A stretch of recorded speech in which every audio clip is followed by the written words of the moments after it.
But wait, there's more. So already you're going to have this immediate, highly inflammatory response because, oh crap, we screwed up. I don't know how we screwed up, but we got to fix it. But we have been invaded. We've been invaded, and in a severe way. And clearly this infection's been going on a long time because poof, it's all over. How do we do this? Right.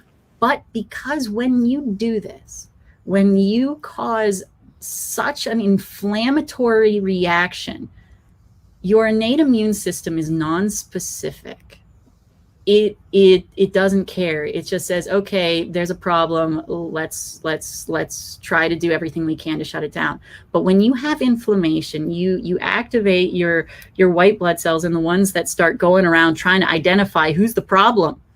Who do I need to make antibodies to? In this inflammatory situation, you are much more likely, especially if you have and specifically if you have any genetic predispositions towards autoimmunity, and there's a whole bunch of different ways this can happen because the immune system is super complex. You need to have that kind of genetic predisposition towards it.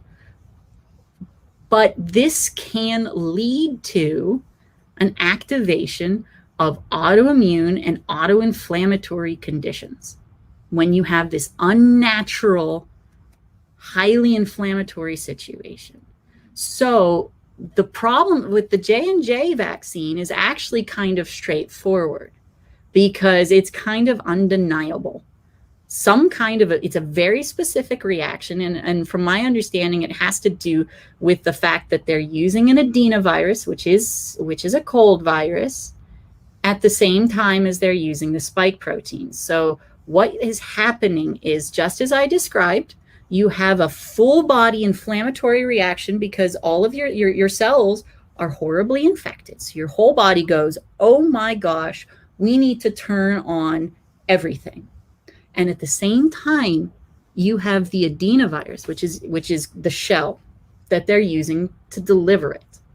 And the adenoviruses apparently like to stick to platelets. Now, wait a minute, I've heard that somewhere. Yeah, everything is inflamed. Everything is freaking out. We have to attack anything that might look slightly abnormal. And so they see, oh, there's an adenovirus here. I recognize that as being abnormal, and it's attached to a platelet, so let's destroy it. Right. And then you start getting into some autoimmune conditions that start destroying things that they shouldn't be. Yeah. So that's why with the Johnson & Johnson, it's this one concentrated problem we've been able to identify.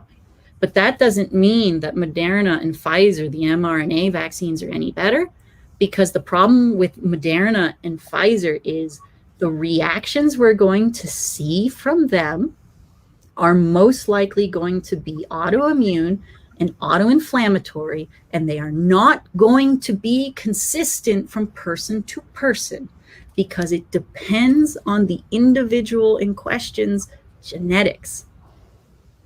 So we might see some people with neurological problems. Yeah, we might see some people with gastrointestinal problems. We might see some people with skin problems. We might see some people with heart problems and lung problems and kidney problems. And we'll see all these different kind of autoimmune problems that have no relationship that we can see to each other from the outside